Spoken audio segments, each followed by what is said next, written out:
등장하는 심판에 대한 내용입니다. 하나님의 심판이 이 세상에 어떻게 임하는지에 대한 말씀입니다. 많은 사람들이 이 심판의 내용 때문에 요한계시록을 무서워합니다. 두려운 책으로, 함부로 해석해서는 안 되는 책으로 여깁니다. 그러나 우리 성도들은 요한계시록을 두려워할 필요가 없습니다. 요한계시록에 나오는 심판도 두려워할 필요가 없습니다. 왜냐하면 요한계시록에 나오는 심판의 모든 대상은 교회, 곧 우리 예수 믿는 성도가 아니라 불신 세상이기 때문입니다. 구약시대 이스라엘 백성들이 출애굽을 할 때 이집트에 내렸던 10가지 심판이 누구를 향한 것이었습니까? 바로 바로왕과 애굽, 곧 이집트 사람들에게 내리진 것이었습니다. 당시 하나님께서 내린 심판 때에 어린 양의 피를 좌우문설주와 임방에 바른 이스라엘 백성들은 머리털 하나 상하지 않았습니다.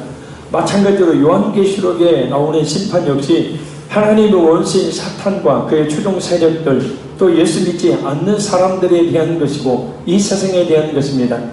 그리고 세상에 대한 심판은 반드시 교회에 대한 구원이 전제된 겁니다. 곧 구원하시려고 심판하는 거예요. 할렐루야. 구원이 목적이지 심판이 목적이 아니에요. 구원하시려고 심판을 하시는 거예요. 그러니 잘못된 종말론을 주장하면서 7년 대환란을 이야기하고 666 베리칩 짐승표 이야기하는 이 사람들, 베리칩을 이야기하는 사람들, 이 겁주는 사람들의 속임에 속지 말아야 합니다. 전혀 비상정적인 주장들을 하고 사람들을 공포에 몰아넣고 있는데 예수 믿는 사람들이 요한계시록에 나오는 심판의 대상이 아닙니다. 어쩌면 그들이 그런 주장을 하는 이유는 바로 그들이 택함을 받지 못한 사람들이기 때문이에요. 다시 한번 말씀드립니다. 요한계시록에 나오는 심판은 하나님의 원수인 사탄과 그의 추종 세력들, 불신 이 세상에 대한 겁니다. 예수 그리스도를 확실히 믿는 성도들에 대한 것이 아니에요. 아멘. 물론 확실한 믿음이 없는 사람들이, 구원의 확신이 없는 사람들이 불안하고 두려울 것이지만 말입니다. 그리고 영적으로 잠을 자고 있으면 아무런 것도 느끼지 못하지만 말입니다. 그럼 일곱 나팔, 일곱 대접, 이 세계 심판 시리즈의 공통점과 차이점에 대해서 살펴봅니다. 우리가 먼저 살펴볼 6장의 일곱인 심판 시리즈는 6장에서 16장까지의 세계 심판 시리즈 가운데 첫 번째에 해당합니다. 알아야 될 것은 세계 심판 시리즈와 시리즈의 그 구조와 내용을 전체적으로 개관해 보는 것이 앞으로 세계 심판 시리즈를 이해하는 데 큰 도움이 된다는 겁니다. 그러니까 오늘 이 시간은 잘 들어야 16장까지의 계속해서 일곱인, 일곱 나팔, 일곱 대조 심판의 그 의미가 무엇인지를 잘 이해할 수 있다는 거예요. 할렐루야. 따라합니다. 졸지도 말고 죽지도 말고 말씀 듣자. 첫째, 일곱인, 일곱 나팔, 일곱 대접, 이 세계 심판 시리즈의 공통점입니다. 바로 이 세계 심판의 마지막이 번개와 음성과 우레와 지진으로 끝난다는 거예요. 자, 8장 5절을 보면 일곱의 심판의 끝을 이렇게 말씀합니다. 8장 5절 같이 한번 읽어요. 시작. 천사가 흰노를 가지고 제단에 불을 담아다가 땅의 소돔에 우레와 음성과 번개와 지진이 나더라. 아멘. 자, 그리고 11장 19절을 펴십시오. 일곱 나팔 심판의 끝이 이렇게 나와 있습니다. 11장 19절 시작. 이에 하늘에 있는 하나님의 성전이 열리니 성전 안에 하나님의 언약궤가 보이며 또 번개와 음성들과 우레와 지진과 큰 우박이 있더라. 아멘. 자, 16장 17절에서 18절 봅니다. 일곱 대접 심판의 끝을 이렇게 말씀합니다. 16장 17절 18절 같이 읽습니다. 일곱째 천사가 그 대접을 공중의 소돔에 큰 음성이 성전에서 오다로부터 나서 이르되 되었다 하시니 번개와 음성들과 우레소리가 있고 또 큰 지진이 있어 얼마나 큰지 사람이 땅에 있어 온 이래로 이같이 큰 지진이 없었더라. 아멘. 결국은 심판의 그 심판 시리즈의 끝마다 우레와 번개와 지진, 이와 같은 엄청난 자연재해가 일어나게 된다는 거예요. 그래서 주님이 최종적으로 오실 그때가 되어지면 유사 이래로 없었던 엄청난 지진이 일어나게 된다는 거죠. 자, 4장 5절로 돌아갑니다. 4장 5절. 자, 4장 5절 같이 읽습니다. 시작.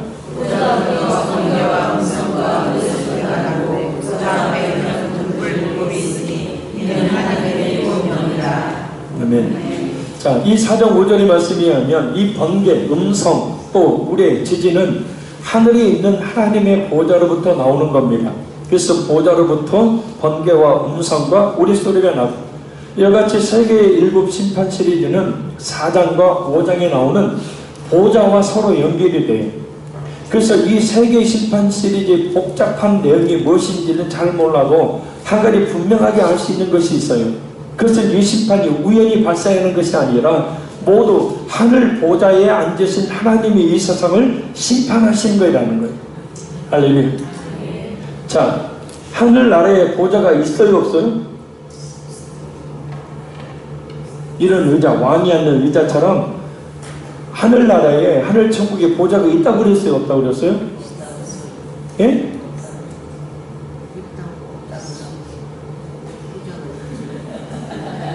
보좌로부터 번개와 음성과 우리소리가 나오고 그랬잖아요. 자, 보좌가 있다고 그랬어요, 없다고 그랬어요? 들리면 막 천사가 와서 지옥으로 던져버려. 자, 보좌가 있어요, 없어요? 보좌는 없습니다. 보좌가 있다는 말이 뭐라 그랬어요? 상징이라고 해요, 상징. 할렐루야. 자, 보좌. 왕이 보좌에 앉는다는 것은 뭘 의미한다는 것이에요? 통치, 심판. 자, 왜 보좌가 상징적인 거냐? 하나님은 이런 작은 보좌에 어떤 의자에 앉아 계시는 그런 분이 아니에요. 그렇게 작은 분이 아니라고요. 아멘? 그래서 보좌의 상징적인 의미는 뭐냐면 하나님의 통치와 하나님의 심판을 상징해요. 자, 그래서 하늘 보좌로부터 번개와 음성과 우리소리가 나고라는 뜻은 뭐냐면 곧 하나님께로부터 심판으로 번개와 음성과 우리소리가 난다는 거예요. 아멘? 자, 이 세계의 7 심판 시리즈에 공통점이 있습니다.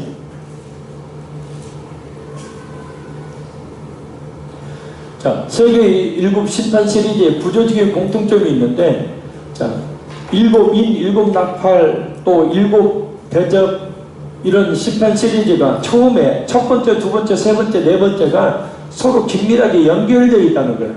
연관성이 있게 되어 있다는 거예요. 그러나 5 번째, 6 번째, 7 번째 심판 시리즈는 각각 독립적으로 되어 있다는 겁니다. 따로 이루어졌다는 거예요. 이게 다 7 인, 7 나팔, 7 대접 심판 시리즈의 공통적, 구조적인 공통점입니다. 그래서 구조를 가만히 들여다보면, 자, 7개 중에서 처음 4개와 나머지 3개가 구분이 되어요. 그래서 7 인, 7 나팔, 7 대접 심판 앞에 4개는 서로 긴밀한 관계를 가지고 한 문구로 되어 있어요. 하나로. 그리고 5 번째, 6 번째, 7 번째는 따로따로 독립적으로 되어 있습니다. 자, 둘째는 차이점입니다. 7 인 나팔. 7 인 나팔은 첫 번째 나팔, 두 번째, 세 번째, 네 번째, 5 번째와 7 번째 나팔 사이에 막강 장면이라는 것이 있어요.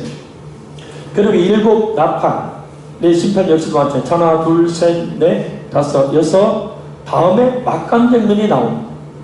근데 7 대접 심판에서는 하나, 둘, 셋, 넷, 5, 6, 7 막강 장면이 나오지 않아요. 왜 막강 장면이 나오지 않냐면 이 막강 장면이라는 것은 뭐냐면 곧 하나님께서 회개할 수 있는 그런 기회를 주시는 때를 말해요. 할렐루야. 그러니까 이런 엄청난 이 세상에 하나님의 심판이 이루어지고 있는 이때에 그것을 보고 깨달을 수 있는 회개의 기회를 주기 위한 때가 막간 장면 때입니다. 근데 7 대접 심판에는 막간 장면이 없어요. 이때는 회개할 기회가 없다는 거예요. 왜요? 마지막 심판이니까. 하나님은 오래 참으시고 사랑이 많으신 분이지만 그래서 하나님이 기다려 주실 것 같지만 천만의 말씀입니다. 하나님의 최후의 심판을 아직 시행하지 않으시는 기간이 바로 하나님께서 회개할 수 있는 기회를 주시는 거예요. 그러니까 지금 우리가 살아있는 이때가 바로 뭐냐면 참다운 믿음을 가질 기회, 회개할 수 있는 기회를 하나님이 주고 계시는 거예요. 잘 먹고 잘 살라고 지금 우리에게 시간을 주고 계신 게 아니라 진실한 믿음을 가질 시간을 주고 계시는 거예요. 왜냐하면 이런 최후의 심판이 이런 지금 행해지고 있지만, 그러나 우리의 개인적인 종말이 말입니다, 더 빨리 올 가능성이 많기 때문에, 곧 내가 언제 죽을 줄 몰라요. 내 죽는 것이 곧 뭐냐면 이 세상의 심판의 완성보다도 더 빠를 것이기 때문입니다. 아멘.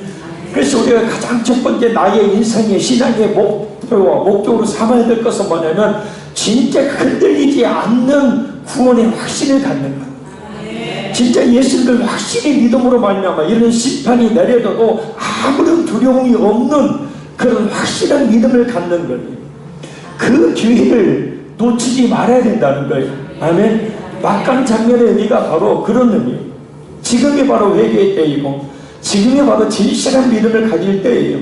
나중에 예수를 진실하게 믿지 천만의 말씀이에요. 어쩌면 그 기회가 오지 않을지 몰라. 지금이 회개의 기회, 지금이 진실한 믿음을 가질 기회. 그래서 지금 주님이 나를 부르셔도, 오늘 밤 주님께서 나를 부르셔도 기꺼이 천국에 갈 수 있는 확신을 가져야 되는 거예요. 아멘. 첫째는 세계 심판실이 여는 심판의 강도와 범위가 점점 확대된다는 겁니다.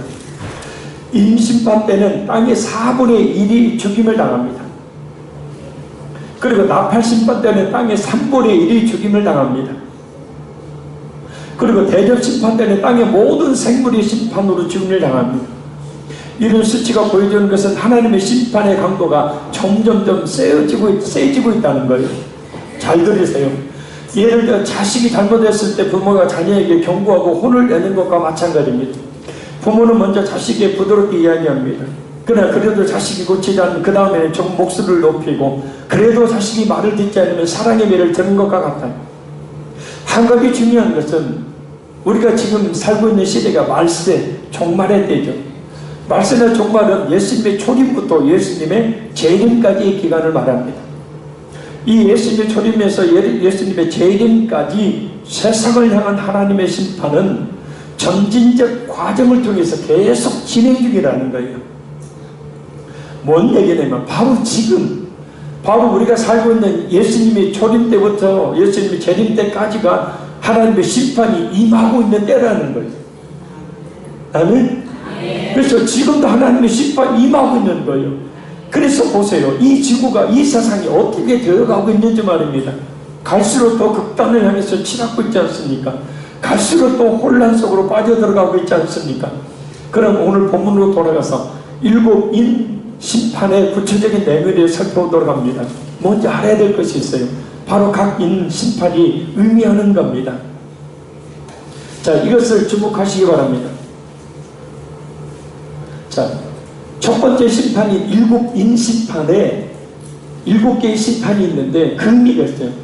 첫째의 심판은 국가적 전쟁을 통한 심판이, 1차전이 2차전이 있어, 그 전에 무수한 전쟁들이 있었고 지금도 전쟁이 끊임없이 국가 간에 일어나고 있음을 통해서 수많은 엄청난 사람들이 죽임을 당합니다. 바로 이 국가적인 첫째인 심판은 국가적 전쟁을 통한 심판이고, 둘째인 심판은 국내적인 내란을 통한 심판입니다. 셋째인 심판은 기근을 통한 심판, 넷째인 심판은 전염병을 통한 심판, 다섯째인 심판은 심판의 필연성과 지연성을 말하며 해결 기회를 주고, 여섯 번째인 심판은 천대재변을 통한 최후 심판을 예고합니다. 자, 이 의미들에 대해 살펴봅니다. 자, 우리 1절 먼저 읽겠습니다. 오늘 본문 1절, 6장 1절 시작. 내가 보매 어린 양이 7인 중에 하나를 떼시는데 그때 내가 들으니 내 생물 중에 하나가 우리 소리같이 말하되 오라 하기로. 아멘. 1절에서 주목해야 될 것은 7인을 누가 떼느냐라는 거예요. 7인을 누가 떼죠? 예? 예, 어린 양. 어린 양으로 나와 있는, 표현되어 있는 예수님이 7인을 떼죠. 자, 모든 땅에 대한 권세를 누구에게 주셨다고 그랬어요? 하나님이, 성부 하나님이 예수님께 주셨어요. 그래서 모든 이 세상의 심판의 권한이 누구에게 있냐면 예수님께 있어요. 그래서 어린 양이신 예수님이 첫 심판에, 7인의 심판을 떼시는 거예요. 자, 5장에서는 하나님께로부터 7인으로 봉인된 두루마리를 받으신 어린 양이신 예수님께서 그 7인을 하나 떼십니다. 그러니까 두루마리가 둥글죠. 이렇게 둥그렇게 말하야 되는데 7인이 있어요. 7인을 하나 둘 이렇게 떼는 거예요. 자, 이것은 어린 양이신 예수님이 하나님의 보좌 우편에 앉으셔서 하늘과 땅의 모든 권세를 가지고 심판을 시행하고 계시는 장면입니다. 심판의 인을 떼시는 이 장면은 현재 지상에서 벌어지는 모든 심판의 사건들이 곧 우리 구주 예수가 되시는, 구주가 되시는 예수님의 그 통치와 주권 하에서 일어나는 일이라는 사실을 보여주고 있는 거예요. 아멘. 특히 어린 양의 첫째 일부터 넷째 일을 떼면 흰 말, 또 붉은 말, 검은 말, 청황색 말과 그 말을 탄 자들이 등장합니다. 그 지상에 여러 가지 재난이 벌어지는 것을 볼 수 있어요. 이런 말 탄 자들을 통한 심판의 배경은 스가랴 1장 8절에서 15절, 6장 1절에서 8절입니다. 시간 관계상 읽지는 않습니다. 이 스가랴 1장 8절에서 15절, 6장 1절에서 8절을 보면 이 말탄 자와 또 말탄 자들이 온 세상을 두루다니며 하나님의 심판을 대항하는 자들로 나와요. 그러니까 요한계시록을 해석할 때 신천지처럼 문자적으로 요한계시록만 갖고 성경을 해석하면 큰 잘못된 해석이 나오는 거예요. 자, 요한계시록은 유대인 묵시문학입니다. 계시문학이라고. 그래서 구약에 보면 다니엘, 스가랴 이와 같은 이 서신, 이와 같은 성경이 바로 묵시문학이에요. 그래서 그와 같은 구약을 이해하지 못하면 요한계시록을 해석할 수가 없는 거죠. 할렐루야.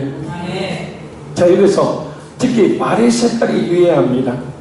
왜냐하면 7인 심판 중에 첫째부터 넷째 말의 색깔이 심판의 내용이 구체적으로 무엇인지를 말해주고 있기 때문입니다. 흰 말은 전쟁, 국가 간의 전쟁. 붉은 말은 전쟁인데 내전, 한 나라 안에서 벌어지는 내전. 검은 말은 기근, 청황색 말은 전염병을 통한 심판을 말합니다. 자, 좀 이따 자세히 살펴보니까 뭐 적을 필요는 없어요. 레위기를 보면 하나님의 언약 백성이 죄를 짓는 경우 그들에게 내릴 벌을 전쟁, 기근, 전염병이라고 말합니다. 에스겔 14장을 보면 이러한 레위기의 심판 내용을 바벨론 포로 직전에 이스라엘 백성들에게 이 심판을 내리셨다. 전쟁은 필연히 기근이 닥치게 되고 기근뿐만 아니라 많은 동물들, 사람들이 죽으니까 전염병들이 발생하게 되죠. 근데 중요한 사실은 이런 심판의 내용이 교회가 아니라 세상이다. 예수 믿는 우리 성도들이 아니라 믿지 않는 이 세상 사람들과 이 세상에 대한 것이죠. 자, 그럼 첫째 인부터 봅니다. 2절 읽겠습니다. 시작. 이에 내가 보니 흰 말이 있는데 그 탄자가 활을 가졌고 멸관을 받고 나아가서 이기고 또 이기려고 하더라. 아멘. 예수님이 어린 양이신 예수님이 첫째 인을 딱 떼자 흰 말과 그 탄자가 활과 멸관을 가지고 등장합니다. 자, 무엇을 의미할까요? 이것은 전쟁을 상징하는 도구입니다. 말과 활은 전쟁 도구죠. 특히 말을 타고 활을 쏘는 것은 기병대의 모습입니다. 요즘 전쟁하면 생각나는 것이 전투기나 뭐 탱크나 잠수함이나 이와 같은 것들을 생각하지만 당시에는 이런 것들이 없었죠. 활이나 칼 또는 창을 가지고 전쟁을 했습니다. 그래서 말을 타고 활을 쏘는 기마병은 당시에 가장 강력한 전투병을 상징해요. 할렐루야. 특히 이 말의 색깔이 흰색입니다. 흰색은 뭘 상징하죠? 부활과 승리를 상징해요. 승리. 흰색은 승리를 상징합니다. 그래서 로마 황제들이 전쟁에 승리하고 개선식을 할 때는 언제나 흰 말을 탔죠. 북한의 김정일도 김일성도 또 김정은이도 흰 말을 탑니다. 신천지 이만희도 자기가 이긴 자라고 뭘 타요? 흰말을 타잖아요. 왕관 쓰고. 그래서 그 흰색을 더 부각시키려는 말씀이 뭐냐면 이기고 또 이기려 한다. 흰색은 승리를 상징하니까 이기고 또 이기려고 한다. 승리하고 또 승리하려고 한다. 당시 천하무적이었던 로마가 패했던 적이 있습니다. 오늘날로 치면 이란 지역에 있던 파르티아 기병대가 있습니다. 이 BC 55년과 AD 62년에 그 대단한 로마 군대가 그 파르티아 기병대에게 패배를 당한 겁니다. 그래서 흰말을 타고 활을 들고 이기고 또 이기려고 하는 장면은 이런 파르티아의 기병대를 연상시키는 겁니다. 이 백마탄자에 대해서 우리나라의 송모 장로교 목사는 저 그리스도라고 말하고, 신천지에서는 스가랴 6장에 주를 모신 네 생물 중에 세 번째 백마부대라고 말합니다. 성경의 전체 맥락을 통해서 보면 쉽게 해석이 되는데 자신들의 교리를 증명하기 위해서 참 우습게도 꽤 맞추기를 하고 있습니다. 자, 결국 이 장면은 국제적인 전쟁을 의미하는 것으로 나라와 나라 사이에 벌어지는 전쟁을 이야기해요. 흰말과 그 흰말을 탄 자가 활과 뭐죠? 네, 활과 멸관을 갖고 나오는 거죠. 자, 그래서 지금 벌어지고 있는, 이전에 벌어졌고 지금 벌어지고 앞으로 벌어질 국제적인 나라와 나라의 전쟁은 세상에 대한 하나님의 심판의 성격이 있어요. 아멘. 국가 간의 전쟁은 겉으로 보기에는 국가의 어떤 이익을 추구하기 위한 방편인 것처럼 보이지만 더 깊은 영적인 측면에서 보면 바로 타락한 인류에 대한 전쟁을 통한 하나님의 심판이, 그래서 갈수록 나라별로 국수주의적인 정책을 펼치는 겁니다. 인도도 뭐요? 인도도 힌두교에 치우친 정권이 들어서고 정책을 펴죠. 일본 아베 정권이라는 아주 몰상식한 그런 정권이 들어서서 갈수록 일본이라는 나라를 전쟁 가능한 국가로 만들어가죠. 중국도 그렇게 되어지죠. 러시아 마찬가지죠. 또 미얀마도 역시 마찬가지입니다. 불교 위주의 그런 정책들을 펼쳐나가요. 인도는 여러 나라에서 이제 선교사님들이, 한국 선교사님들은 이제 못 버티고 다 거의 쫓겨나가는 상황이에요. 중국에서는 아예 그냥 십자가 불태우고 성경책 불태우고 교회에 다니는 사람들 다 잡아가고 하는 경우들이 지금 많이 벌어지고 있잖아요. 이제 그런 상황 속에 국가와 국가의 전쟁들이 이제 일어나게 되는데, 그것이 뭐냐면 하나님의 심판을 상징하는, 흰말과 그 말을 탄 자가 활과 멸관을 가지고 예수님이, 어린양이신 예수님이 첫째인을 뗄 때 그와 같은 모습이 나타나는 것은 국가와 국가의 전쟁으로 말미암은 하나님의 심판을 말하는 거예요. 아멘. 자, 3절과 4절 둘째인에 대해서 봅니다. 3절 4절 시작. 둘째인을 떼실 때 내가 들으니 둘째 생물이 말하되 오라 하니 이에 다른 붉은 말이 나오더라. 그 탄자가 허락을 받아 땅에서 화평을 제하여 버리며 서로 죽이게 하고 또 큰 칼을 갈아타라. 아멘. 어린 양이 둘째인을 떼자 붉은 말과 그 탄자가 나타납니다. 그리고 땅에서 화평을 제하여 버리고 서로 죽이는 장면이 나타납니다. 둘째인은 무엇을 의미하는 거냐면 붉은 말, 그 뭐냐면 전쟁을 상징하는데, 이 붉은 말의 붉은색은 핏빛 색깔을 말하는 거예요. 그래서 앞에서 살펴봤듯이 첫째 흰말은 국가 간의 전쟁 상태를 말합니다. 그리고 이 둘째 붉은 말은 어떤 전쟁을 말하는 거냐면 국가 내에서 내란과 폭동을 말합니다. 그 한 나라 안에서 서로 죽이는 내란과 폭동이 일어나는 것입니다. 하나님의 심판의 한 방편이라는 거예요. 물론 어느 시대나 어느 국가를 만나려고 항상 국가 내의 집단들 사이에서는, 계층 사이에서는 갈등이 일어나요. 이런 갈등들이 증폭되면 내란 사태로 이어지곤 합니다. 그러나 요한계시록의 관점에서 보면 이런 한 국가 내의 내란이나 폭동 또한 그냥 우연히 우발적으로 일어나는 것이 아니라는 거예요. 아멘. 이 모든 사건을 주관하시는 분 바로 심판되신 어린 양이신 예수님입니다. 이런 국가 내의 계층과 집단 간의 소요 사태나 내란에도 하나님의 심판적 성격이 있다는 겁니다. 예를 들어서 지금도 내전이 벌어지고 있는 시리아, 이집트, 수단 정부군과 반군의 내전, 터키의 쿠데타, 요즘 전 세계적으로 큰 문제를 야기하고 있는 IS 테러, 이런 국가 내에 벌어진 내란과 폭동으로 인해서 수많은 사람들이 죽임을 당했습니다. 그 피가 온 도시를 적시고 흘러 강을 마르들 정도로 말입니다.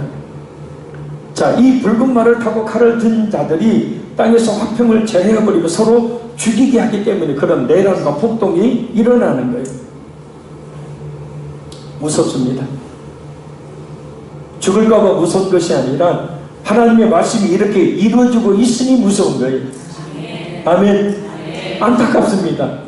왜 안타깝냐면 아직도 이 같은 사실을 모르고 아직도 이 같은 요한계시록에서 지금 이 세대를, 이 세상을 말하고 있음을 알지 못한 채 헛된 종교와 헛된 욕심에 빠져서 예수를 믿지 않고 있는 수많은 사람들 생각하니 안타깝습니다. 마음이 아픕니다. 달리 마음이 아픈 게 아니라 이와 같은 세대를 분별하지 못하고 아직도 신앙생활을 적당히 형식적으로 미지근하게 하는 참된 믿음을 갖지 못하고 있는 그런 교인들을 보니 마음이 아픕니다. 어서 정신을 바짝 차리고 신앙생활을 바르게 해야 합니다. 아멘. 이 세대가 어떤 방향으로 흘러가고 있고 지금도 이 세대를 향하여 하나님의 심판이 이루어지고 있는 이 시대 속에서 그것을 알지 못하고 그저 잘 먹고 잘 살려는 목적만 갖고 그저 대충 적당한 신앙생활만 하려는 그런 얄팍한 구원받으려는 생각만 가지고 있으니 안타깝고 마음이 아프고 괴로운 겁니다. 이제 셋째인에 대해 살펴봅니다. 우리 5절 6절 읽습니다. 시작.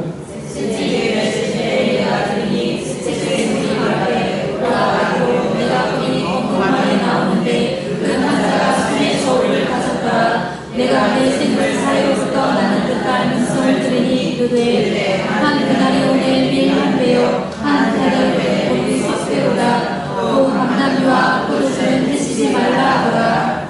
아멘. 자, 어린 양신 예수님이 셋째인을 떼자 검은색 말과 그 탄자가 나타납니다. 그리고 말 탄자의 손에는 저울이 들려 있습니다. 자, 저울은 물건을 달아줄 때 쓰는 도구죠. 무엇을 의미합니까? 셋째인은 기근을 상징합니다. 왜냐? 물건을 달아준다는 것은 기근으로 인해 양식이 부족해서 부족한 양식을 배급해주는 상황을 보여주는 장면이기 때문입니다. 그래서 바로 뒤에 뭐라고 나와요? 한 데나리온의 밀 한 대, 한 데나리온의 보리 석 배로다. 그 지금 보리를 밀을 달아주려고 저울을 들고 온. 자, 잘 들으십시오. 한 데나리온은 당시 노동자의 하루 품삯입니다. 노동자 한 사람이 온종일 일해서 밀 한 대밖에 구입을 하지 못한다는 이야기입니다. 노동자 한 사람이 온종일 일해서 자기 혼자 먹을 식량밖에는 구입하지 못한다는 뜻이에요. 이래서 물가가 평상시보다도 당시의 배경에 하면 8배 내지 16배가 폭등된 상태를 말합니다. 기근으로 인해서 양식이 얼마나 비싸게 거래되는지를 보여줍니다. 가장이 온종일 일해서 겨우 자기 혼자 먹을 수 있다면 먹는다면 다른 식구들은 굶을 수밖에 없는 거예요. 그런데 감람류와 포도주는 해치지 말라. 이것은 아직 기근이 심각하기는 하지만 모든 사람 모든 계층에 영향을 미치는 것은 아님을 말합니다. 자, 감람류와 포도주는 밀과 보리에 비해서 값이 비싼 거죠. 이런 감람류와 포도주를 마음껏 쓸 수 있는 계층은 밀과 우리의 폭등에도 서민들보다 그렇게 경제적인 타격을 받지를 않아요. 뭐냐면 아무리 가난한 나라도 상류층은 언제나 호의호식하며 살아온 것이 인간의 역사입니다. 얼마 전에 인도에 세계적인 부자가 결혼식을 올렸는데 엄청난 돈이 들어갔죠. 가면 갈수록 상류층의 부가 집중되는 현상이 심해질 것입니다.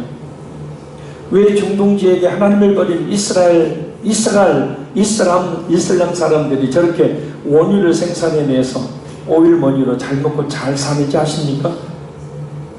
왜 믿지 않는 사람들이 더 예수 믿는 사람보다도 잘 먹고 잘 사는지 아십니까? 미안하지만 그건 축복이 아닙니다. 삶사 앞에 차려진 진수성찬과 같은 것입니다. 바로 이 말씀 때문에 지금 그렇게 믿지 않아도 잘 살고 있는 겁니다. 감람유와 포도주는 해치지 말라. 감람유와 포도주의 그 비싼 것들을 먹고 사는 사람들은 그냥 놔둬라라는 거. 왜요? 심판 때에 단번에 심판하시기 위해서. 잠언서 23장 17절에 내 마음으로 죄인의 형통을 부러워하지 말고 오직 여호와를 경외할지니라. 안 믿는 사람 잘 먹고 잘 사는 거 결코 부러워하지 말라고요. 아멘. 안 믿는 친구들이 떵떵거리게 사는 거 부러워하지 말라고요. 그건 진수성찬, 사형수 앞에 차려둔 진수성찬이에요. 그러니 여러분, 만약에 믿지 않는 자녀들이 잘 먹고 잘 사는데 교회를 안 나온다, 예수님 안 믿는다, 가슴 치면서 기도해야 돼요.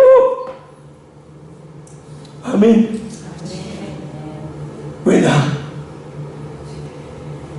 부자가 하나님 나라에 들어가는 것이 낙타가 바늘길을 통과하는 것보다 더 어렵기 때문입니다. 권세 있는 자, 돈 있는 자, 명예 없는 자, 인기 없는 자, 이런 사람들이요, 예수님 믿기가 거의 불가능하다. 그러나 간절한 믿음의 기도로 분명히 구원에 이를 줄로 믿습니다. 그러니 자식들 잘 되게 해달라고 기도하지 말라고 그랬어요. 이상하게 생각하지 마세요. 진짜 잘 되는 것이 뭐냐면 영적으로 예수님을 확실히 잘 믿는 것. 그러고 나서 구원에 확실히 믿고 신앙생활도 열심히 잘하고 나서 그때 잘 되게 해달라고 하세요. 왜요? 지금부터 잘 되어버리면 누가 예수 믿어요? 우리 자신 보세요. 돈 좀 있고 건강하고 떵떵거리고 살만하면 누가 예수 믿어요? 골치 아프게 지금 이 시간에쯤에 해외여행이나 가고 지금 이 시간 제주도 여행이나 가고 먹고 마시고 야외로 들러 나가지 뭐라고 이렇게 그냥. 아이고 여러분 참 불쌍해요. 보면 뭘 얻어 들을 게 있다고 앉아가지고 그냥 이 졸면서 그냥 힘들게 앉아있는지. 옆에 보면 쳐다봐요. 얼마나 불쌍한가. 예? 졸고 있잖아요. 힘들어서 지금.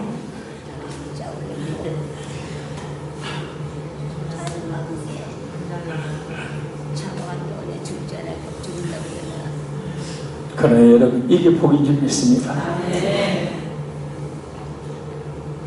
신천지에서는 감람유와 포도주를 각각 두 증인과 예수님의 증거하는 말씀이라고 합니다. 참 이 신천지의 사천 기가 막혀요. 자, 이만전이 신천지의 설립을 감당하기 위해서 실상의 두 증인으로 자신과 홍종효 씨를 내세웠어요. 감람유와 포도주 각각 두 증인과 예수님의 증거는 각각 그 두 증인을 이야기한다고. 그래서 이만희 자신과 홍종효 씨를 이야기한다고 그랬어요. 실상이라고.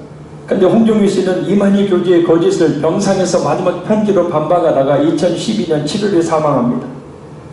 자, 여기서 감람유와 포도주는 두 증인을 말하는 것이 아니고 예수님을 증거하는 말씀을 가리키는 것도 아니고 단순히 상위층을 상징하는 거예요. 아멘? 부자들이 그 비싼 것을 먹는다는 것을 이야기하는 겁니다. 이만희나 홍종효를 가리키는 게 아니고. 인류 역사는 어떤 면에서 보면 가난과 빈곤으로부터 탈피를 위한 눈물 나는 노력이라고 해도 과언이 아니죠. 빵이 아니면 죽음을 달라. 외침이 바로 거기에서 나온 것입니다. 과학과 기술의 발달로 인해서 인류가 그 달 뒤에 중국에서 우주선을 쏘아 내리겠죠. 이런 21세기에도 여전히 가난과 빈곤의 문제를 해결하지 못하고 있습니다. 이거 아세요? 지구의 4분의 3에 속하는 대부분의 나라들이 기근으로 고생하고 있다는 것을 말입니다. 선진국을 제외하고 대부분 모든 나라는 이 기근으로 고통을 당하고 있습니다. 매일같이 유니세프와 같은 구호단체에서 TV를 통해 보여주고 있는 장면은 앙상하게 몸이 마른 축 처진 엄마의 젖이 나오지 않음에도 불구하고 그 젖을 물고 울고 눈물을 흘리고 있는 앙상한 뼈만 남은 아이가 그 젖이 나오지 않는 젖을 물다가 빨다가 젖이 나오지 않자 울고 있는 장면들. 어느 조사에 의하면 전 세계적으로 잘 돼서 하루에 굶어 죽는 사람이 25,000명입니다. 전 세계적으로 굶어 죽는 사람이 25,000명이에요. 이와 같은 기근과 빈곤 또한 우리 인간의 욕심과 잘못에서 비롯된 것이지만 이런 결과 자체는 하나님의 심판의 성격이 강하다는 겁니다. 요한계시록 관점에서 보면 타락한 인류 역사의 죄의 결과이자 심판의 과정이기도 합니다. 왜 검은 말이냐면 굶어 죽은 사람은 시차가 시커멓답니다. 그래서 그것을 상징합니다. 신천지에서는 한 데나리온의 밀 한 대와 보리석 대에 대해서 심판 때 남은 씨라고 말하지만 이 말씀의 전체 맥락에서의 의미를 알지 못하니 무엇을 의미하는지도 모르고 자신들의 교리에 깨맞추는 식의 엉터리 해석을 합니다. 한 데나리온의 밀 한 대, 보리석 대는 열심히 뼈빠지게 일해봐야 자기 먹을 것밖에 얻지 못하는 기근의 상태를 이야기합니다. 자, 그럼 마지막 넷째 일에 대해 살펴봅니다. 우리 7절, 8절 읽겠습니다. 시작.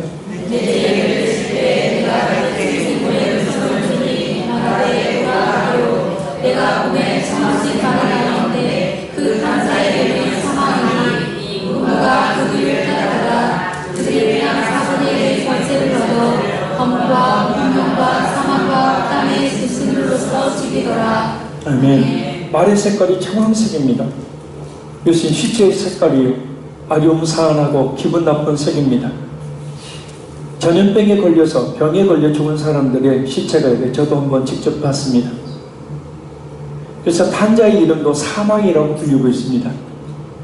넷째 말탄자의 등장은 지상의 검과 흉년과 사망, 땅의 짐승 4분의 1이 죽는 참상이 벌어집니다. 자, 이것은 흰 말이 국가 간의 전쟁이고 그 다음에 붉은 말이 국가 내의 내란과 폭동을 상징하고 그 다음에 검은 말이 기근을 상징하듯이 기근과 연관된 전쟁과 연관된 전염병을 말합니다. 왜냐? 전쟁이 벌어질 때 필연적으로 따라오는 상황이 기근과 전염병이고 전쟁이 일어나면 땅이 황폐해져서 사람이 살 수 없는 땅이 되고 들짐승만 돌아다니는 땅이 되기 때문에 특히 우리가 주목해야 될 것은 말탄자의 이름도 사망이고 이러한 사망의 활동을 빚어지는 4가지 검, 흉년, 사망, 땅의 짐승의 결과 중에 세 번째 항목도 사망이라고 되어 있다는 겁니다.